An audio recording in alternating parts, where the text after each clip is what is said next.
हे विदर्भराज पुत्री प्रिय रुक्मिणी, तुम मेरे कहने का गलत अर्थ न लगाओ।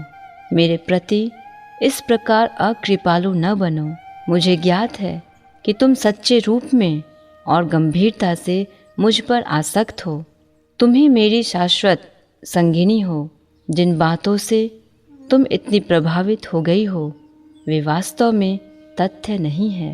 मैं तुम्हें किंचित रुष्ट करना चाहता था और मुझे अपेक्षा थी कि तुम इन विनोदपूर्ण शब्दों का प्रत्युत्तर दोगी। दुर्भाग्यवश तुमने उन्हें गंभीरता से ले लिया है। मुझे इस बात का अत्यंत खेद है। मुझे आशा थी कि मेरा कथन सुनकर क्रोध से तुम्हारे लाल अधर फरक उठेंगे और तुम अनेक शब्दों से मेरी भर्त्सना करोगी।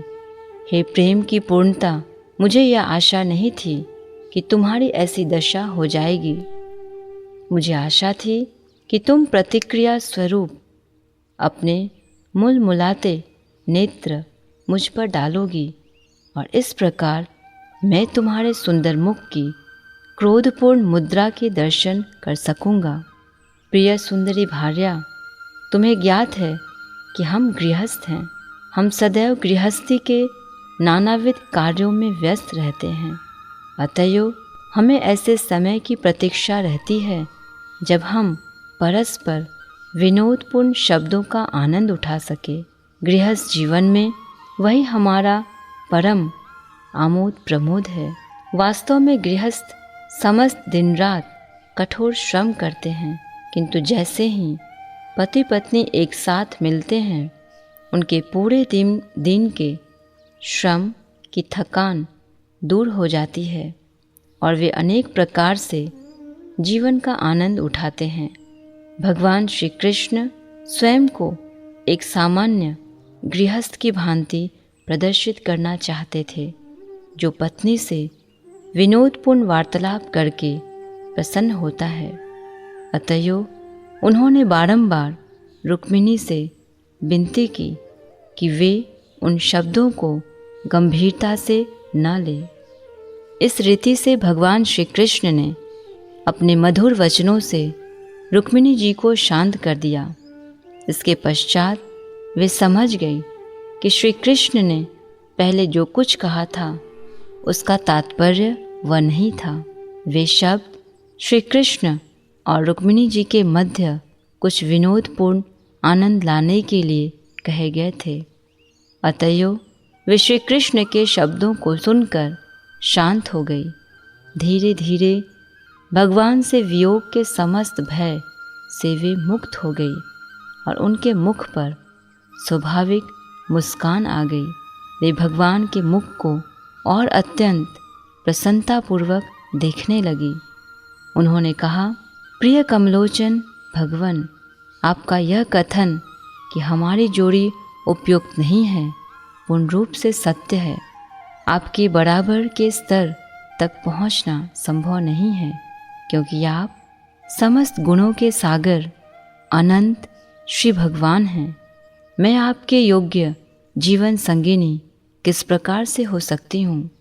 आप समस्त महानता के स्वामी हैं, तीनों गुणों के नियंता तथा ब्रह्मा एवं शिवजी जैसे महान देवताओं के उपास्य हैं। आपके साथ मेरी तुलना की तो कोई संभावना ही नहीं है। जहाँ तक मेरा संबंध है, मैं भौतिक प्रकृति के तीनों गुणों की उपज हूँ। भौतिक प्रकृति के तीनों गुण भक्ति की प्रगति के मार्ग में बाधक है। मैं कब और कहाँ आपकी योग्य पत्नी हो सकती हूँ?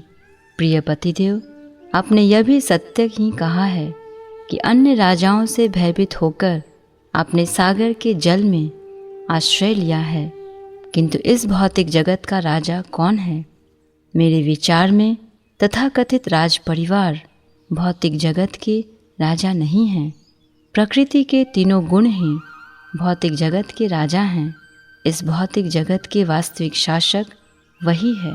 आप प्रत्येक प्राणी के हृदय के अंतस्थल में निवास करते हैं, जहाँ प्रकृति के तीनों गुणों के स्पर्श से आप पूर्णतया उदासीन रहते हैं और इस विषय में लेशमात्र भी संदेह नहीं है।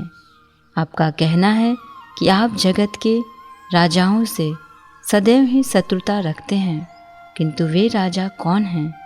मेरे विचार से ये राजा इंद्रियां हैं। वे अत्यंत भयानक है और सब पर शासन करती हैं। निश्चय ही आप इन भौतिक इंद्रियों से शत्रुता रखते हैं।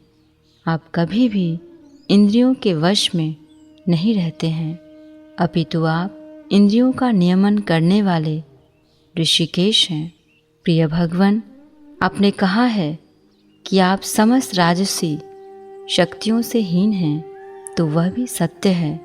न केवल आप भौतिक जगत की प्रभुता से हीन हैं, अपितु आपके चरण कमलों पर प्रेम रखने वाले आपके दास भी भौतिक जगत की प्रभुता को त्याग देते हैं।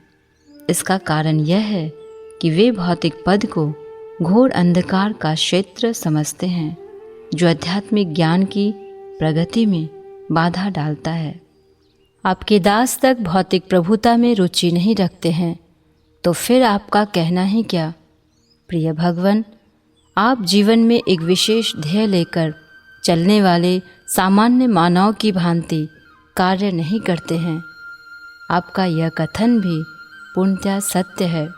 आपके महान भक्त तथा सेवक भी, जो महान साधु व संतों के रूप में प्रसिद्ध हैं, ऐसी दशा में रहते हैं कि कोई उनके जीवन के ध्येय को नहीं जान पाता है। मानव समाज उन्हें पागल तथा सनकी समझता है। साधारण मानव के लिए उनके जीवन का उद्देश्य एक रहस्य रहता है। निम्नतम मानव वर्ग न तो आपको समझ सकता है, न ही आपके दास को। दूषित मनुष्य आपकी तथा आपके भक्तों की लीलाओं की कल्पना भी नहीं कर सकता है। हे अनंत, जब आपके भक्तों के कार्य एवं प्रयास सामान्य मानव के लिए एक रहस्य बने रहते हैं, तब वे आपके उद्देश्य और प्रयास को किस प्रकार समझ सकते हैं? सभी प्रकार की शक्तियाँ और ऐश्वर्य आपकी सेवा में संलग्न रहते हैं, किंतु फिर भी वे आपके ही शरण में आश्रय पाते हैं। आपने स्वयं को धनहीन कहा है, किंतु यह दशा दरिद्रता नहीं है, चूँकि वास्तव में आपके अतिरिक्त और किसी वस्तु का अस्तित्व नहीं है। अतएव आपको किसी वस्तु पर अधिकार करने की आवश्यकता नहीं होती है। आप स्वयं ही प्रत्येक वस्तु हैं। दूसरों को बाह्य रूप से वस्तुओं के क्रय करने की आवश्यकता पड़ती है, किंतु आपको ऐसा नहीं करना पड़ता है। आपके पास कोई संपत्ति नहीं है, किंतु आपसे बढ़कर कोई संपन्न नहीं है। इस भौतिक जगत में संपत्ति के बिना कोई संपन्न नहीं हो सकता है।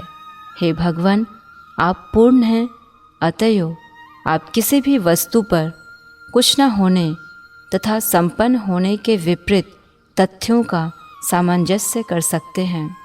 वेदों में कहा गया है कि यद्यपि आपके भौतिक हाथ पैर नहीं हैं, तथापि भक्तिपूर्वक भक्तों द्वारा अर्पित की गई प्रत्येक वस्तु आप स्वीकार करते हैं।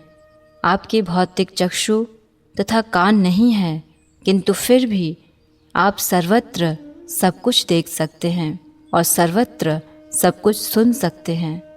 यद्यपि आपकी कोई संपत्ति नहीं है, फिर भी अन्य लोगों की उपासना को स्वीकार करने वाले महान देवता आपकी दया प्राप्त करने की इच्छा से उपासना करते हैं। तो फिर आपका वर्गीकरण निर्धनों के मध्य किस प्रकार किया जा सकता है? प्रिय भगवान, आपने यह भी कहा है कि मानव समाज का संपन्न वर्ग आपकी उपासना नहीं करता है। यह भी सत्य है, क्योंकि भौतिक धन संपत्ति के गर्व में फूले हुए लोग अपने धन का उपयोग इंद्रिय तृप्ति के लिए करने का विचार रखते हैं।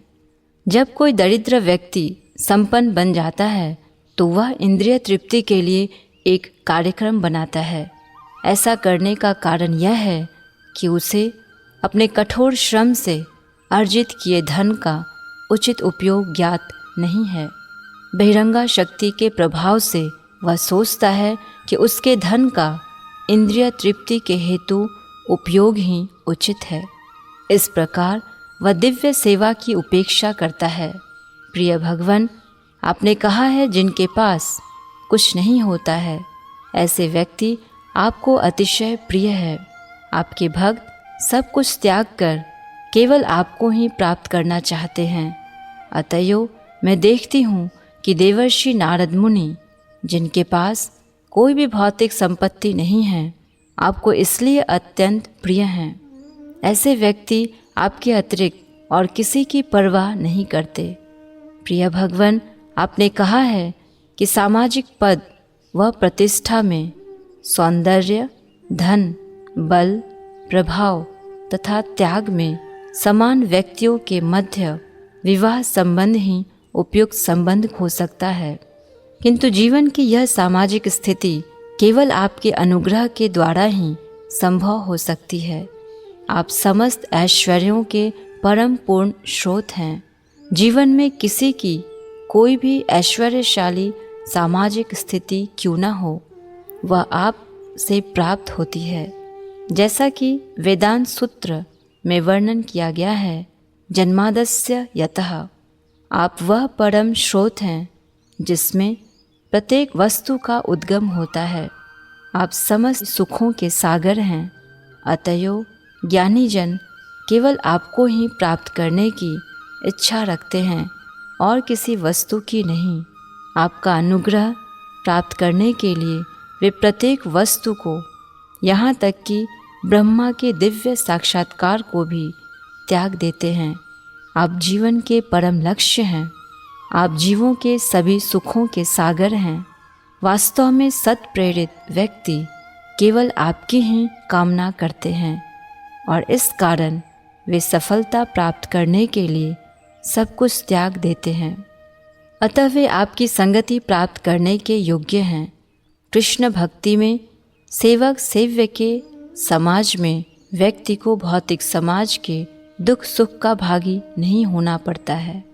भौतिक समाज यौन आकर्षण के आधार पर कार्य करता है। अतएव प्रत्येक स्त्री अथवा पुरुष को आपके सेवक सेव्य समाज का एक सदस्य होने की कामना करनी चाहिए। आप श्री भगवान हैं। न कोई आपसे श्रेष्ठ हो सकता है, न ही कोई आपके बराबर हो सकता है।